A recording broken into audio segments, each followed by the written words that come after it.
नमस्कार मु ज्योतिष प्रशांत आपण को मोर यही तारका रिडिंग को स्वागत करुच्ची। चलूँ देखा यही वीडियो माध्यम आपणकर पार्टनर कौन करेन्ट फिलिंग्स अच्छी मन में कौन चली सी कौन चाहूँगी आउर उद्देश्य कौन मु रिडिंग माध्यम ये वीडियो माध्यम आपण को मोर जहाँ एंजल्स मानकर निर्देश अच्छी जहाँ ईश्वर कृपा अच्छी जहाँ भगवान कृपा अच्छी मु आपण को अवश्य यही कार्ड रिडिंग माध्यम आपण कहि आपण मैंने जानती यही तारका रिडिंग रे बहुत आकुरेट जिनस मिले जोटा जातक अपेक्षा बहुत आउर पूरा करेक्ट जिनस मिले आपण मानकर जहाँ सब समस्या अच्छी आपण पार्टनर को लेकिन आपण यही वीडियोटी देखिले आरंभ शेष पर्यंत आपण जानीपारे केमिति आमको भगवान सही प्रभु ईश्वर सही प्रभु हनुमान आमको केमिति साहाय्य करुचंती आम आपण पार्टनर सहित गोटे भल जीवन यापन बीतेवाई आपण मैंने जानती आमर आजिका दुनिया रे आजिका समय अनुजाई आमर जीवंता ठाकुर हेले प्रभु हनुमान आपण मैंने जानती आउ कंप्लीट भाव में आपण मानकर जो पार्टनर को लेकिन जो समस्या होउची जो समस्या भितर आप रोचंती आउ मत जदि किसी ना किसी समस्या केमिति दूरीभूत हम ये वीडियोटी आरंभ शेष पर्यंत देखिले आप जानीपारे।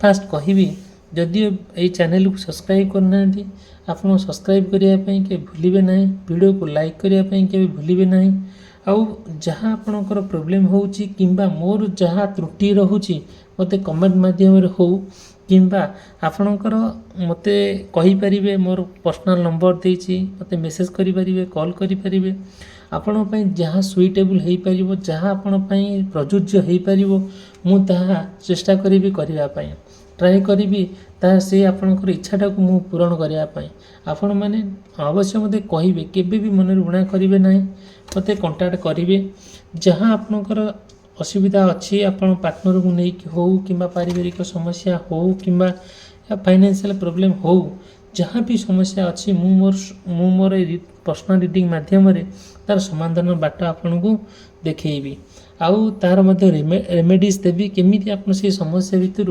आपन बाहर मु आज स्पेशली कहि आपण पार्टनर को लेकिन जो समस्या भितर अच्छी मन में कौन चली करेन्ट फिलिंग्स कौन तांकर उद्देश्य कौन आउ मु मोर रिडिंग माध्यम आपण को कहि ये वीडियो माध्यम आपण को तार बाट देखी देखंतु फास्ट कहि आपण आपन पार्टनर भितर गोटे सुंदर संपर्क को लेकिन आपण कौन करुले समय बिताउथिले जेतेबेले परस्पर को बहुत भल पाती परस्पर को बहुत आदर करती परस्पर भितर स्नेह ममता आदरता भरीपूर्ण कि जितेबले आप चाहिए कि आप पार्टनर को लेकिन गोटे सुंदर हृदय भितर घर करवा परस्पर भितर गोटे आनंदित होगा परस्पर को देखिले बहुत खुशी लगे ये सब आप मन में भावती देखूँ फास्ट कहि जदि आपणकर कि पार्टनर मेष राशि कर्कट राशि तुला राशि मकर राशि होता है यही राशि विशेष व्यक्ति मानकर पार्टनर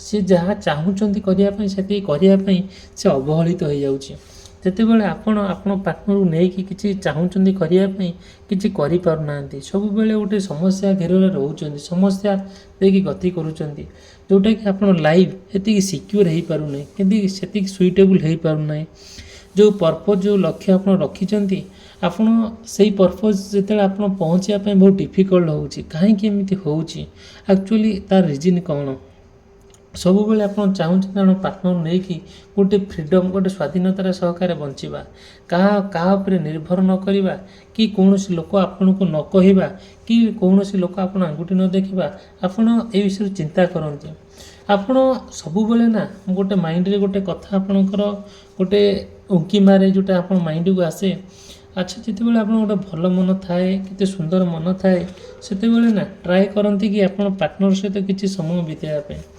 बट से समय बीते हुए ना भारी कष्ट हुए भारी से समय एत कष्ट हुए कहीं केजाणी आपणकर जहाँ इच्छा अच्छे से इच्छाटा आपणकर पूरण होगापाई बहुत गुड़े समय लगी जाए से समय तो लगे ठीक अच्छे किंतु ता सक्सेस पॉइंट रे पहुँची पारती ना ଆପଣଙ୍କର ଯାହା ଯାହା ସବୁ ସମସ୍ୟା ଅଛି ସେ ସମସ୍ୟା ଗୁଡ଼ିକ ଆପଣ ଯେତେବେଳେ ତାଙ୍କ ପାଖରେ କୁହନ୍ତି ସିଏ କିଛି ଶୁଣନ୍ତି ନାହିଁ, ସିଏ ଆପଣଙ୍କୁ ଇଗ୍ନୋର କରି ଚାଲନ୍ତି। ବେଳେବେଳେ ଆପଣ ତାଙ୍କ ଭିତରେ ଗୋଟେ ପବିତ୍ର ଯେଉଁ ସମ୍ପର୍କ ଥିଲା ସେ ସମ୍ପର୍କ ଧୀରେ ଧୀରେ କୁଆଡ଼େ କୁଆଡ଼େ ମଉଳି ଗଲାଣି, କେଉଁଠି ମିଳେଇ ଗଲାଣି। ଆପଣ ଯେତେ ଚାହୁଁଛନ୍ତି ତାଙ୍କୁ ଖୁସିରେ ରଖିବା ପାଇଁ ସେ ଆପଣଙ୍କ କଥାରେ ସେତିକି ପ୍ରଯୁଜ୍ୟ ହୋଇପାରୁନାହାନ୍ତି। ସବୁବେଳେ ଆପଣଙ୍କ ଠାରୁ ସେ ଦୂରେଇ ଯିବା ପାଇଁ ଟ୍ରାଏ କରୁଛନ୍ତି। ଦେଖନ୍ତୁ ସେକେଣ୍ଡ ଫେଜ୍ରେ ମୁଁ କହିବି, ସେକେଣ୍ଡ ଟର୍ମରେ ଯଦି ଆପଣଙ୍କର କିମ୍ବା ଆପଣ ପାର୍ଟନରଙ୍କର ବୃଷ ରାଶି, ସିଂହ ରାଶି, ବିଛା ରାଶି ଏବଂ କୁମ୍ଭ ରାଶି ହୋଇଥାଏ, ଏଇ ରାଶି ବ୍ୟକ୍ତିବିଶେଷମାନଙ୍କର କିଛିଟା ଅଲଗା ରହୁଛି, ଯେଉଁଟାକି ଦେଖନ୍ତୁ ଯାହା ଆମର ଏଞ୍ଜେଲ୍ସମାନଙ୍କର ଯାହା ଅଛି, କୃପା ଅଛି, ଯାହା କାର୍ଡ଼ ମାଧ୍ୟମରେ ବାହାରୁଛି ମୁଁ ସେୟା କହୁଛି। ଆପଣଙ୍କର ଯେଉଁ ଫ୍ୟୁଚର୍ ପ୍ଲାନ୍ କରୁଛନ୍ତି ଆପଣଙ୍କ ପାର୍ଟନର ସହିତ, କ'ଣ କ'ଣ ସବୁ କେମିତି ଆପଣ ଫ୍ୟୁଚର୍ ପ୍ଲାନ୍ଟା କେମିତି ସକ୍ସେସଫୁଲ୍ ହେବ, କେମିତି ଆପଣ ପରସ୍ପର ଭିତରେ ଗୋଟେ ସୁନ୍ଦର ସମ୍ପର୍କ ରହିବ, ଆଉ ପରସ୍ପର ଭିତରେ ଗୋଟେ ବହୁତ ନିବିଡ଼ ଭଲ ପାଇବା ସୃଷ୍ଟି ହେବ, ତା ମଧ୍ୟ ଆପଣ କ'ଣ କରୁଛନ୍ତି, ଯଥେଷ୍ଟ ଟ୍ରାଏ କରୁଛନ୍ତି। ଯେଉଁଟାକି ଅତୀତରେ କ'ଣ ପ୍ରୋବ୍ଲେମ୍ ହେଇଛି କେଜାଣି ତାହା ସବୁ ଆପଣ ଭୁଲିଯାଇ ଆପଣ ଫ୍ୟୁଚରରେ ମାନେ ବର୍ତ୍ତମାନ ସ୍ଥିତିରେ କେମିତି ସୁଦୃଢ଼ ସମ୍ପର୍କ ରହିବ ତାହା ମଧ୍ୟ ପୁରା ପ୍ଲାନ୍ କରିଛନ୍ତି। ସେ ପ୍ଲାନ୍ ଏକ୍ଜିକ୍ୟୁଟ୍ ହୋଇପାରୁନାହିଁ, ସକ୍ସେସ୍ ହୋଇପାରୁନି। ଆପଣମାନେ ଜାଣନ୍ତି ଯାହା ଗୋଟେ ସମସ୍ୟା ହେଲେ ନା କାହିଁକି ଆପଣ ସବୁବେଳେ କ'ଣ କରନ୍ତି ନା ସେଇ ହନୁମାନଙ୍କୁ, ପ୍ରଭୁ ହନୁମାନଙ୍କୁ ଆପଣ କହନ୍ତି। ଆପଣ ଜାଣନ୍ତି ହନୁମାନ ଆମର ହେଲେ ଜୀଅନ୍ତା ଦେବତା, ଆଉ ଯାହା ଉପରେ ହନୁମାନଙ୍କର କୃପା ଅଛି ନା ତାର କେହି କିଛି କରିପାରନ୍ତି ନାହିଁ। ଏଇଟା ଆପଣମାନେ ଜାଣନ୍ତି, ମାନେ ଭାଗବତରେ ବି ବର୍ଣ୍ଣନା ହେଇଛି, ମହାଭାରତ ବି ବର୍ଣ୍ଣନା ହେଇଛି, ମାନେ ରାମାୟଣ ବି ବର୍ଣ୍ଣନା ହେଇଛି। ଆଉ ହନୁମାନଙ୍କ ପାଖରେ ବହୁତ ରାମ ଭଳିଆ ବି ଦେବତା ତାଙ୍କୁ ଏତେ ଭଲ ପାଆନ୍ତି, ଏତେ ନିବିଡ଼ ତାଙ୍କ ପ୍ରତି ଗୋଟେ ବିଶ୍ୱସ୍ତ ଥାଏ ଯେ ସେ ତାଙ୍କ ଗୁରୁ ହେଇକି ଆଉ ଭଗବାନ ହନୁମାନ ଶିଷ୍ୟ ହୋଇକି ବି ରାମ ତାଙ୍କ ପାଖରେ ହାର ମାନି ଯାଇଛନ୍ତି। କାହିଁକି ତାଙ୍କର ଏତେ ନିଷ୍ଠାପର ଭଲ ପାଇବା। ଯେତେବେଳେ ଆପଣ ଆଉ ଆପଣ ପାର୍ଟନର ଭିତରେ ନିଷ୍ଠାପର ଭଲ ପାଇବା ଖୋଜୁଛନ୍ତି, ସେତେବେଳେ ସେଇ ଯେଉଁ ନିଷ୍ଠାପର ଭଲ ପାଇବା ମାନେ କୁଆଡ଼େ କୁଆଡ଼େ ସବୁ ମିଳେଇ ଯାଉଛି, କୁଆଡ଼େ କୁଆଡ଼େ ଉଭେଇ ଯାଉଛି। କାହିଁ ସେ ଭଲ ପାଇବା କୁଆଡ଼େ ଗଲା? ସେଇ ମୋହ ମାୟା ଆଉ ସେଇ ମୋହ ମାୟାରେ ପଡ଼ିକି ଧୀରେ ଧୀରେ ଆପଣ ପାର୍ଟନରକୁ ଆପଣ ଭୁଲି ଯାଉଛନ୍ତି। ପାର୍ଟନର ସହିତ କିଛି ବି ଆପଣ ଯାହା ବି କରିବାକୁ ଚାହୁଁଛନ୍ତି ତାହା କରିପାରୁନାହାନ୍ତି।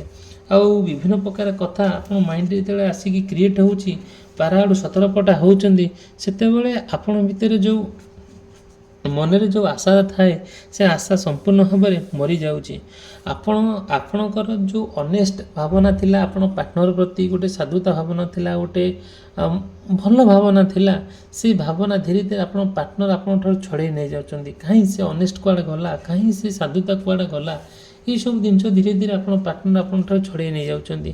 ଆପଣ ଗୋଟେ ଜାଗାରେ ବସିକି ଖିଆପିଆ କରନ୍ତି, ଗୋଟେ ଜାଗାରେ ବସିକି ଡ୍ୟୁଟି କରନ୍ତି, ଗୋଟେ ଜାଗାକୁ କାମ କରିବାକୁ ଯାଆନ୍ତି, ଗୋଟେ ଘରେ ରୁହନ୍ତି, ପରସ୍ପର ଭିତରେ ସୁନ୍ଦର ଆଦରତା ଭଲ ପାଇବା ମଧ୍ୟ ଥିଲା। ସେ ଭଲ ପାଇବାଟା କୁଆଡ଼େ ଗଲା? ଯେତେବେଳେ ଭଲ ପାଇବା ମଣିଷ ହୃଦୟରୁ, ମଣିଷ ମାନେ ମନରୁ ଚାଲିଯାଏ, ସେତେବେଳେ ମଣିଷ ଗୋଟେ ସାଧାରଣ ମଣିଷରୁ ସେ ମଣିଷଟା ଧୀରେ ଧୀରେ ସେ ଗୋଟେ ଜାନୁଆର ହେବା ପାଇଁ ତାକୁ ସମୟ ଲାଗେ ନାହିଁ, ଗୋଟେ ଅମଣିଷ ହେବା ପାଇଁ ତାକୁ ସମୟ ବି ଲାଗେ ନାହିଁ। ଆପଣମାନେ ଜାଣନ୍ତି ଆମେମାନେ ସମସ୍ତେ ଜଣେ ଜଣେ ସାଧାରଣ ମଣିଷ, ଆମ ଭିତରେ ଇମୋସନ୍ ଅଛି, ଲଭ୍ ଅଛି, ସବୁ ପ୍ରକାର ଜିନିଷ ଆମ ଭିତରେ ଭରିପୂର୍ଣ୍ଣ ହୋଇକି ରହିଛି। ଆମେ କେଉଁଟା ଭଲ କେଉଁଟା ମନ୍ଦ ଆମେ ବିଚାର କରୁଛେ, ନହେଲେ ଭଗବାନ ସେଥିପାଇଁ ମୁଁ ମଣିଷ ଜନ୍ମ ଦେଇଛନ୍ତି।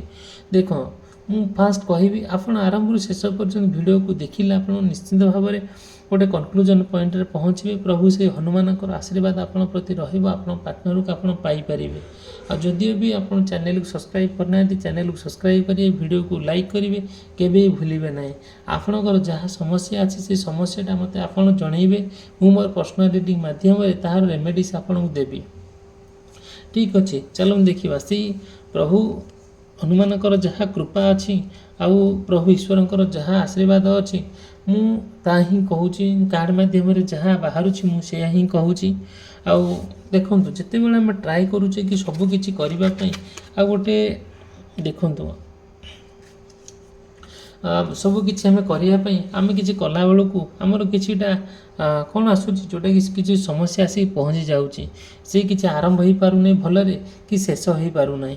ଆରମ୍ଭ ସିନା ହେଲେ ଶେଷ ହେବ, ଆପଣ ପାର୍ଟନରକୁ ନେଇକି ଯାହା ଆରମ୍ଭ କରିବାକୁ ଚାହୁଁଛନ୍ତି ସେସବୁ କିଛି ହୋଇପାରୁନାହିଁ। ଧୀରେ ଧୀରେ ଆପଣ ବହୁତ ମାନେ ମନ ଭିତରେ ବହୁତ ଡର ରହିଯାଉଛି, ଆଉ ଗୋଟେ ଆକାଂକ୍ଷା ରହିଯାଉଛି ଯେ ହଁ ଏଇଟା ପୂରଣ ହୋଇଯିବ, କିନ୍ତୁ ସେଇଟା ହୋଇପାରୁନାହିଁ।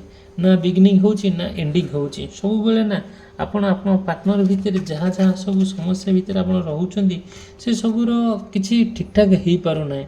ଦେଖନ୍ତୁ, ଆପଣ ଚାହୁଁଛନ୍ତି ଗୋଟେ ନୂଆ ରୂପ ଦେବା ପାଇଁ ଆପଣ ପାର୍ଟନରଙ୍କୁ, ଆପଣ ପାର୍ଟନର ସେତିକିଟା ଆପଣଙ୍କ କଥା ବୁଝିପାରୁନାହାନ୍ତି, ଆପଣ ଫିଲିଙ୍ଗସଟା ବୁଝିପାରୁନାହାନ୍ତି, ଆପଣ ମନ କଥା ସେ ଜାଣିପାରୁନାହାନ୍ତି। ଯଦିଓ ବି ଏମିତି କିଛି ସମସ୍ୟା ହେଉଛି, ସେ କାହିଁକି ଏମିତି ହେଉଛି, ତାଙ୍କ ମନରେ ଆକ୍ଚୁଆଲି କ'ଣ ଚାଲିଛି, ସେ କ'ଣ ଚାହୁଁଛନ୍ତି, ତାଙ୍କର ଉଦ୍ଦେଶ୍ୟ କ'ଣ। ମୁଁ ଏତିକି କହିବି, ଆପଣମାନେ କମ୍ପ୍ଲିଟଲି ଭାବରେ ପରସ୍ପର ଭିତରେ ଗୋଟେ ସୁନ୍ଦର ସମ୍ପର୍କ ନିହାତି ବନେଇବା ଆବଶ୍ୟକତା। ଆମେ ପରସ୍ପରକୁ ବୁଝିବା। ଯେତେବେଳେ ଆପଣ ପାର୍ଟନରକୁ ବୁଝିପାରୁଛନ୍ତି, ଆପଣ ପାର୍ଟନର ଆପଣଙ୍କୁ ବୁଝିପାରୁଛନ୍ତି, ପରସ୍ପର ଭିତରେ କେବେ ବି କୌଣସି ଦିନ ବି ମନମନାନ୍ତର କି ମତମତାନ୍ତର ହେଉନାହିଁ, ଆଉ କେବେ ପରସ୍ପର ଭିତରେ ଗୋଟେ ସନ୍ଦେହ ସୃଷ୍ଟି ହେଉନାହିଁ। ସେଥିପାଇଁ ଆପଣ ବହୁତ ଯତ୍ନବାନ ହେଉଛନ୍ତି। ପରସ୍ପର ଭିତରେ ଯେଉଁ ସ୍ନେହ ମମତା ଆଦରତା ଆସୁଛି ସେଇଟା ବହୁତ ମହାନ, ଆଉ ସେଇଟା ବହୁତ ଭଲ ଗୁଣ। ଆଉ କିଛି ନା କିଛି ଯେହେତୁ ଆପଣ ପାର୍ଟନରଙ୍କ ଭିତରେ ଗୋଟେ ଜାଗା ରହୁଛନ୍ତି, ଗୋଟେ ଜାଗାରେ ସମୟ ବିତାଉଛନ୍ତି, ସେମିତି ଗୋଟେ ଜାଗାରେ ରହିଲେ ଦେବତା ମଧ୍ୟ ରହିଲେ ବି ଦେବତାମାନଙ୍କ ଭିତରେ କିଛିଟା ଡିସ୍ପ୍ୟୁଟ୍ ହୁଏ, ଆପଣମାନେ ଜାଣନ୍ତି। ବହୁତ ଗୁଡ଼ିଏ ଉଦାହରଣ ଅଛି ଏମିତି ବି। ଆପଣ ଯାହା ଚାହୁଁଛନ୍ତି ଆପଣ ପାର୍ଟନର ପାଇଁ ଷ୍ଟାଣ୍ଡ ନେବା ପାଇଁ, ସେତିକି ଷ୍ଟାଣ୍ଡ ନେଇପାରୁନାହାନ୍ତି, ବହୁତ କଷ୍ଟ ହେଉଛି। ଆଉ କାହିଁକି କଷ୍ଟରେ କରାଉଛି କି ନା ପାର୍ଟନର ଧୀରେ ଧୀରେ କ'ଣ କରୁଛନ୍ତି, ଆପଣଙ୍କ ମନୋଭାବକୁ ଷ୍ଟଡି କରୁଛନ୍ତି।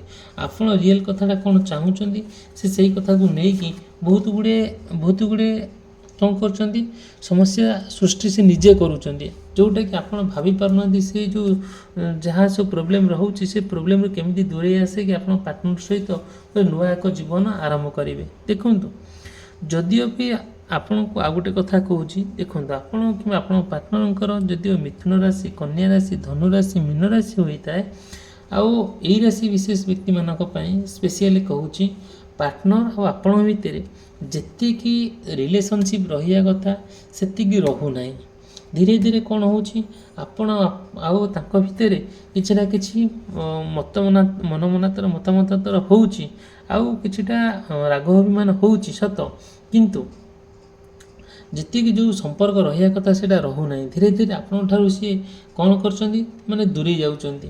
ଆପଣ ଗୋଟିଏ କଥା କହିବେ କି, ଯେତେବେଳେ ଆପଣ ଚାହୁଁଛନ୍ତି ତାଙ୍କ ସହିତ ଗୋଟେ ସମ୍ପର୍କ ବନେଇବା ପାଇଁ, ସେତିକିଟା ହୋଇପାରୁନି। ଯାହା ସବୁ ଅଛି, ଆପଣଙ୍କର ଇଚ୍ଛା ସବୁ ଅଛି, ସେଇ ଇଚ୍ଛା ଶକ୍ତି ଇଚ୍ଛାରେ ହିଁ ରହିଯାଉଛି। ଆପଣ ତାଙ୍କ ପ୍ରତି ବହୁତ କେୟାରଫୁଲ୍ ହେଲେ ବି ବଟ୍ ସିଏ ସେ କେୟାରଫୁଲ୍ର ଫାଇଦା ଉଠାଉଛନ୍ତି, ଆଉ ଆପଣଙ୍କୁ ସେତିକି ଇମ୍ପୋର୍ଟାନ୍ସ ଦେବା କଥା ଦେଉନାହାନ୍ତି। ସେଇଟା ଆପଣଙ୍କ ସହିତ ଗୋଟେ ଏଗ୍ରିମେଣ୍ଟ କଲା ଭଳିଆ କରୁଛନ୍ତି, ଗୋଟେ କଣ୍ଡିସନ୍ କଲା ଭଳିଆ କରୁଛନ୍ତି। ଆଉ ତାଙ୍କ ଭିତରେ ଆଉ ସେଇ ଅନକଣ୍ଡିସନାଲ୍ ଲଭ୍ ଆସୁନି, ଗୋଟେ ପବିତ୍ର ପ୍ରେମ ସୃଷ୍ଟି ହେଉନି। କ'ଣ ହେଉଛି ନା ଧୀରେ ଧୀରେ ତାଙ୍କ ମନରେ ରାଗ, ଅହଙ୍କାର, ଅଭିମାନ ଏହିସବୁ ଜିନିଷ ଦେଖିବାକୁ ମିଳୁଛି। ଆପଣ ନା ବହୁତ ରାମକୁ ଭଲ ପାଆନ୍ତି, ବହୁତ ରାମ ସୀତାଙ୍କୁ ଭଲ ପାଆନ୍ତି, ବହୁତ କୃଷ୍ଣ ଆଉ ରାଧାଙ୍କୁ ଭଲ ପାଆନ୍ତି, ଈଶ୍ୱରଙ୍କୁ ଆପଣ ବହୁତ ଭଲ ପାଆନ୍ତି, ଆପଣ ବହୁତ ଭକ୍ତି କରନ୍ତି, ପ୍ରଭୁ ହନୁମାନଙ୍କୁ ବହୁତ ଆପଣ ନତମସ୍ତକ ହେଇକି ଡାକନ୍ତି। ଭଗବାନ ଆପଣଙ୍କ କଥା ଶୁଣନ୍ତି। କୌଣସି ବାଟରେ ଆପଣଙ୍କର ଯାହା ଅଛି, ଯାହା ପ୍ରୋବ୍ଲେମ୍ ଅଛି, ଆପଣ ସେଇଟା ଭଗବାନଙ୍କ ପାଖରେ କହିଲେ ଭଗବାନ ନିଶ୍ଚିନ୍ତ ଆପଣଙ୍କ କଥା ଶୁଣନ୍ତି, ଆପଣଙ୍କ କଥା ରଖନ୍ତି। ଆଉ କାହାକୁ ଭଗବାନ ଫେରେଇ ଦିଅନ୍ତି ନାହିଁ। ଆପଣ ବି ଭଗବାନଙ୍କ ପାଖକୁ ଯାଏ, ମୁଁ ବି ଯାଏ, ସମସ୍ତେ ବି ଆସନ୍ତି। ଜଣେ ଚୋର ଯାଏ, ସାଧୁ ଯାଏ, ସମସ୍ତେ ବି ଯାଆନ୍ତି। ଭଗବାନ ସମସ୍ତଙ୍କ କଥା ଶୁଣନ୍ତି, କିନ୍ତୁ କାହାର କେମିତିଆ କର୍ମଫଳ ତାକୁ ଭଗବାନ ସେଇଭଳିଆ କର୍ମ ଅନୁଯାୟୀ ଫଳ ତାକୁ ଦେଇଥାନ୍ତି। ଦେଖନ୍ତୁ, ଯଦିଓ ଆପଣ ଭିଡ଼ିଓକୁ ଦେଖୁଛନ୍ତି ତାହେଲେ ମୋ ଚ୍ୟାନେଲକୁ ସବସ୍କ୍ରାଇବ୍ କରିବେ, ଆଉ ଭିଡ଼ିଓକୁ ଲାଇକ୍ କରିବେ, ଆଉ ଯାହା ଆପଣଙ୍କର ସମସ୍ୟା ଅଛି ମୋତେ କମେଣ୍ଟ ମାଧ୍ୟମରେ ହେଉ କିମ୍ବା କଲ୍ ମାଧ୍ୟମରେ ହେଉ କିମ୍ବା ମେସେଜ୍ ମାଧ୍ୟମରେ ହେଉ ମୋତେ ଜଣାଇଲେ ମୁଁ ତାର ରେମେଡ଼ିସ୍ ଆପଣଙ୍କୁ ଦେବି। ଆଉ ଏଥିରେ କେବେ ବି ସନ୍ଦେହ ନାହିଁ କିମ୍ବା କୌଣସି କଥାରେ ବି ମୋର ରିଗ୍ରେଟ୍ କରିବାର ନାହିଁ। ଠିକ୍ ଅଛି, ଚାଲନ୍ତୁ ଦେଖିବା। ଯେତେବେଳେ ଆପଣ ପାର୍ଟନର ସହିତ ବହୁତ କ୍ଲୋଜ୍ ହେବା ପାଇଁ ଯାଉଛନ୍ତି, ଆଉ ବହୁତ ତାଙ୍କ ସହିତ ନିବିଡ଼ ହେବା ପାଇଁ ଯାଉଛନ୍ତି, ସେତିକିଟା ସିଏ କରେଇ ଦେଉନାହାନ୍ତି, ସେତିକି ସିଏ ଡିଷ୍ଟାନ୍ସ ମେଣ୍ଟେନ୍ କରୁଛନ୍ତି। ଧୀରେ ଧୀରେ ଆପଣ ଆଉ ତାଙ୍କ ଭିତରେ ଯାହା ସବୁ ସମସ୍ୟା ଦେଖାଦେଉଛି ସେ ସମସ୍ୟା ଭିତରେ ଆପଣ ଯେତେ ତାଙ୍କୁ ବୁଝେଇଲେ ବି ସେ ବୁଝୁନାହାନ୍ତି। ତାଙ୍କ ମନରେ କିଛିଟା କିଛି ଦୁଃଖ ଆଉ ଅଭିମାନ ରହିଯାଉଛି, ଯେଉଁଟାକି ସେ ଭାବିପାରୁନାହାନ୍ତି କ'ଣ କରାଯିବ, କ'ଣ ନ କରାଯାଇପାରିବ। ଯେତେବେଳେ ବି ଆପଣ ଚେଷ୍ଟା କରୁଛନ୍ତି ତାଙ୍କର ପାଖକୁ ଯିବା ପାଇଁ, ସେତିକିଟା ସିଏ ଦୂରେଇ ଯାଉଛନ୍ତି। କ'ଣ ହେଇଛି କେଜାଣି, ତାଙ୍କ ମନରେ କ'ଣ ଚାଲିଛି କେଜାଣି। ସବୁବେଳେ ଆପଣ ଚାହୁଁଛନ୍ତି ଗୋଟେ ହସ ଖୁସିରେ ଜୀବନଟାକୁ ବିତେଇବା ପାଇଁ, କିନ୍ତୁ ନାହିଁ, ଜୀବନ ସେମିତି ବିତୁନାହିଁ। ବିତୁଛି କେମିତି? ଆଉ ଦୁଃଖ କଷ୍ଟ ଯନ୍ତ୍ରଣାରେ ଆପଣ ବହୁ ସମୟ ବିତାଉଛନ୍ତି, ତାଙ୍କ କଥା ବହୁତ ଭାବୁଛନ୍ତି, ଭାବନା ରାଇଜରେ ଆପଣ ଘୁରି ବୁଲୁଛନ୍ତି। ଯେଉଁଟାକି ଆପଣ କଥାରେ ଅଛି ପରା, ଲୁଣ ଖାଇ ହାଣ୍ଡି ଚିନ୍ତା ଖାଇ ଗଣ୍ଡି। ଆପଣ ସବୁବେଳେ ଚିନ୍ତାଗ୍ରସ୍ତ ହେଉଛନ୍ତି, ସବୁବେଳେ ଭାବୁଛନ୍ତି। ମଣିଷ ଯେତେବେଳେ ଭାବନା ଶକ୍ତିରେ ବୁଡ଼ି ରହେ, ସେତେବେଳେ ସେ ତା ଶରୀର ଆପେ ଆପେ ଦୁର୍ବଳ ହୋଇଯାଏ। ଧୀରେ ଧୀରେ ସେ ଆପେ ସବୁକିଛି ହରାଇ ବସେ। ଆଉ ଠିକ୍ ଅଛି, ଯାହା ବି ହେଉନା କାହିଁକି, ଆଉ ଭିଡ଼ିଓଟି ଏଇଠି ମୋତେ ସମାପ୍ତ କରିବାକୁ ପଡ଼ିବ, କାହିଁକିନା ଭିଡ଼ିଓ ବହୁତ ଲଙ୍ଗ୍ ହୋଇଯାଉଛି। ଆପଣମାନେ ବି କହୁଛନ୍ତି ଯେ ଭିଡ଼ିଓ ବହୁତ ଲଙ୍ଗ୍ ହୋଇଯାଉଛି। ଆପଣମାନଙ୍କର ଯାହା ଇଚ୍ଛା ମୁଁ ସେଇଆ ହିଁ କରିବି। ଆପଣମାନଙ୍କର କ'ଣ ସୁଇଟେବୁଲ୍ ହୋଇପାରିବ, ଆପଣଙ୍କୁ ଯାହା ଭଲ ଲାଗିବ ମୋତେ କମେଣ୍ଟ ମାଧ୍ୟମରେ କହିବେ। ବଟ୍ ମୁଁ ଆପଣଙ୍କ ପାଇଁ ସେଇ ଅନୁଯାୟୀ ଭିଡ଼ିଓ ବନେଇବି। ଆପଣ ଯେମିତି ଶୁଣିବେ ମୋ ଭିଡ଼ିଓ, ଯେଉଁଟାକି ଆପଣଙ୍କର ଯାହା ସମସ୍ୟା ଅଛି ମୋତେ କହିଲେ, ସେୟାର କଲେ ମୁଁ ତା ରେମେଡ଼ିଜ୍ ଦେବି। ଭିଡ଼ିଓଟି ଏଠି ସମାପ୍ତ କଲି। ରହିଲି, ଧନ୍ୟବାଦ, ନମସ୍କାର।